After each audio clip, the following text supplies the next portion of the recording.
রাতের আঁধারে আবার চলে এসেছে আপনাদের মাঝে কিছু সত্য ও ভয়ঙ্কর ঘটনা নিয়ে। বিশ্বাস করা আর না করা আপনার মাঝে। তবে ঘটনাগুলো আপনাকে নিয়ে যাবে এক ভয়ের পৃথিবীতে। তাই হেডফোন লাগিয়ে লাইট নিভিয়ে হারিয়ে যান এক অজানা রহস্যের মাঝে। আসসালামু আলাইকুম বন্ধুরা, ওয়েলকাম ব্যাক। আবার আপনাদের সবাইকে স্বাগতম আমাদের ভূতের গল্প চ্যানেলে। আমরা সবসময় সত্য ঘটনা দেওয়ার চেষ্টা করি এবং আমাদেরকে আপনারা যা লিখেন আমরা তাই পড়ে শোনাই আপনাদেরকে। তো বিশ্বাস করা বা না করা সেটা আপনাদের মাঝেই থাক। তো চলে যাই নতুন একটি গল্পে। এই গল্পটি লিখেছে রংপুর থেকে, ছদ্মনাম লিওন। তো এটি তার সঙ্গেই ঘটে যাওয়া একটি ঘটনা বলে সে বলেছে। তো চলুন আমরা গল্পে চলে যাই। যেভাবে লেখা আছে আমি ঠিক সেভাবেই পড়ছি। আসসালামু আলাইকুম ভাইয়া, আমি লিওন, আমি রংপুরের কাউনিয়ায় বাসা। তো যে ঘটনাটি এখন আমি বলবো সেই ঘটনাটি আমার সঙ্গেই ঘটেছে।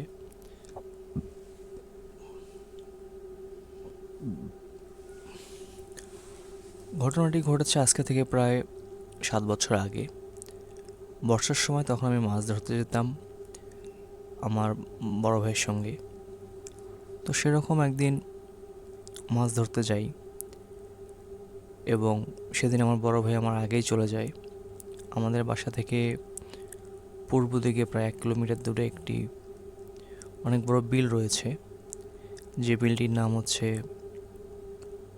মাথাকাটা বিল। এই বিলটির নাম দেওয়ার কারণ হচ্ছে ওই বিলের মধ্যে আগে মানুষের মাথা, হাত, পা পাওয়া যেত। জায়গাটি অনেক ফাঁকা থাকার কারণে আমি শুনেছি, কিন্তু আমি কখনো দেখিনি। তবে কিছুদিন আগে, মানে ঘটনাটি ঘটার প্রায় বছরখানেক আগে, সেখানে একটি বস্তাবন্দি লাশ পাওয়া যায়। বিলটি একটি নদীর পাশেই অবস্থিত। এই নদীর পানি বর্ষার সময় বেড়ে গিয়ে বিলটা পরিপূর্ণ হয়ে যায়। তো সেখানে একটি বস্তাবন্দি লাশ পাওয়া যায়। এই লাশটা পাওয়ার পর অনেকের মনে খুব ভয়ের কাজ করে, অনেকেই মাছ ধরতে যায় না সেখানে। তো যেদিন আমার সঙ্গে ঘটনাটা ঘটে, সেদিন আমার বড় ভাই আগেই সেখানে চলে যায় মাছ ধরার জন্য। আমি অনেক পরে যাই। তো আমি ঠিক রাত 10টার দিকে, আমরা তখন কোচা, আমাদেরকে এখানে বলে কোচা দিয়ে, টর্চ লাইট দিয়ে মাছ ধরি। তো আমি সেদিন 10টার দিকে খাওয়া দাওয়া করে বের হয়ে যাই এবং দূর থেকে দেখতে পারি যে ওই বিলের মধ্যে অনেকেই মাছ ধরতেছে। বলে রাখা ভালো যে আমার রাশি তুলা রাশি। তো আমি একাই যাই মাছ ধরার জন্য এবং যখন আমি দেখতে পারি যে বিলের মধ্যে অনেকেই মাছ ধরতেছে, তখন মনে অনেকটা সাহস আসে যে না, ভাইয়াও মনে হয় সেখানে আছে। তো একটা ব্রিজ আছে, ব্রিজটা পার হয়ে 2টা বাড়ির পরে সেই বড় বিলটা। তো আমি মাছ ধরতে ধরতে সেদিন মাছও পাচ্ছিলাম অনেক বেশি। হঠাৎ যখন ব্রিজটা পার হয়ে যাই, তখন আমি খেয়াল করি যে কেউ মনে হয় আমার পিছনে পিছনে আসছে মাছ ধরার জন্য। তো আমি যখন ঘুরে তাকাই, কাউকে দেখতে পারি না। আমি ভাবলাম যে হয়তো এটা আমার মনের ভুল। আমি আস্তে আস্তে বিলের মাঝামাঝি যেতে লাগলাম। তখনও খেয়াল করছিলাম যে আমার সামনে 2জন মাছ ধরছে।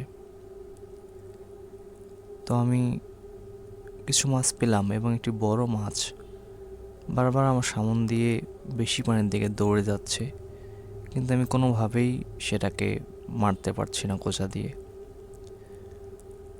আর আমার ওই মাছটার প্রতি এতটাই মনোযোগ চলে আসলো যে আমি আর কোনো দিকে খেয়াল না করে সে মাছের পিছনে পিছনে যেতে লাগলাম। একসময় খেয়াল করলাম সেই বস্তাবন্দি লাশটা যেখানে পাওয়া গেছে, আমি ঠিক সেখানেই চলে আসছি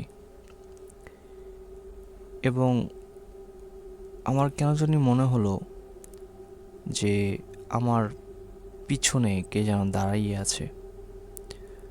তো আমি ঘুরে তাকালাম, কাউকে দেখতে পেলাম না। কিছুক্ষণের মধ্যে আমার মনে হলো যে আমার সামনে যে দুজন মাছ মারছিল বা আমার ভাইয়ার যে আসার কথা ছিল সে কোথায়। আমি সব দিকে তাকিয়ে দেখলাম, কোনো দিকে আর কাউকেই দেখতে পেলাম না। যে 3-4 জন ছিল লাইট জ্বলছিল তাদেরকেও দেখতে পেলাম না। কিছুক্ষণের জন্য আমি খুব ভয় পেয়ে গেলাম এবং পকেট থেকে আমার মোবাইলটি বের করে দেখলাম রাত 10টা 50 বাজছে তখন। তো আমি ওখান থেকে চলে আসতে ধরলাম।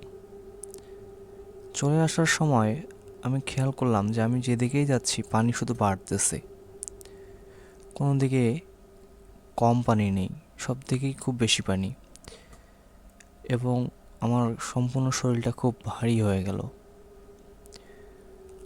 আমি অনেক চেষ্টা করলাম যে কি হচ্ছে এসব বোঝার জন্য, কিন্তু আমার বারবার মনে হচ্ছিল যে আমাকে চারপাশে কে যেন ঘিরে ধরে আছে বা কোনো ছায়া আমার পাশে দাঁড়িয়ে আছে। আমি কিছুক্ষণের জন্য খুবই ভয় পেয়ে গেলাম এবং সেখান থেকে ফিরে আসার চেষ্টা করলাম, কিন্তু আমি আসলে রাস্তা খুঁজে পাচ্ছিলাম না। আমি যেদিক থেকে আসছি সে রাস্তাটাও চিনতে পারছি না, বা সব কিছু আমার কাছে কিছুক্ষণের মধ্যে কেন অজানা হয়ে আসলো। আমি আমার টর্চ লাইটের আলো দিয়ে কোনো কিছুই দেখতে পারতেছিলাম না ওই সময়টা। তো সামনে দেখলাম সেই মাছটি আবার চলে এসেছে এবং মাছটি আস্তে আস্তে একটি বিড়ালের রূপ ধারণ করলো এবং পানির মধ্যে বিড়াল, কালো কুচকুচে একটি বিড়াল। আমি কোনো কিছু না ভেবে দৌড় শুরু করলাম এবং দৌড়তে দৌড়তে ওই যে বললাম একটি বাসা ছিল, বাসাটার পাশে এসে আমি পড়ে গেলাম এবং যখন আমি চোখ খুললাম তখন দেখলাম যে আমি তাদের ঘরের মধ্যে শুয়ে আছি এবং তারা আমাকে জিজ্ঞাসা করলো যে তুমি পাশের গ্রামের লিওন না? আমি তখন তাদেরকে বললাম যে হ্যাঁ, এবং কি ঘটেছে সব কিছু জানালাম। তারপর আমাকে তারা বলল যে এত রাতে তো এদিকে কেউই মাছ ধরতে আসে না, আজকে তুমি একাই কেন এসেছো? তারপরে আমি আমার বাসায় ফোন করলাম। ফোন করার পর আমার বড় ভাই এসে সেখান থেকে আমাকে নিয়ে গেল। সেই দিনের ঘটনাটি আসলে কী ঘটেছিল আমি বুঝতে পারিনি এবং আমি যা দেখেছি তা আসলেই কি কিছু ছিল কি না সেটা বুঝতে পারিনি। তো বন্ধুরা, এই ছিল ঘটনাটি। আপনাদের কেমন লাগলো জানি না। অবশ্যই আপনাদের কোনো ঘটনা থাকলে আপনারা আমাদেরকে লিখতে পারেন, আমরা আপনার ঘটনাটি পড়ে শোনার চেষ্টা করব এবং এই ঘটনাটি যদি ভালো লাগে থাকে অবশ্যই কমেন্টে জানাবেন। আপনাদের কমেন্ট করলে আমরা উৎসাহ পাই।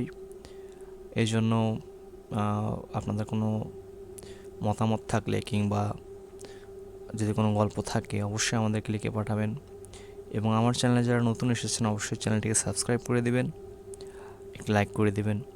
ভালো থাকবেন, সব সময় মানুষের ভালো করার চেষ্টা করবেন। ধন্যবাদ।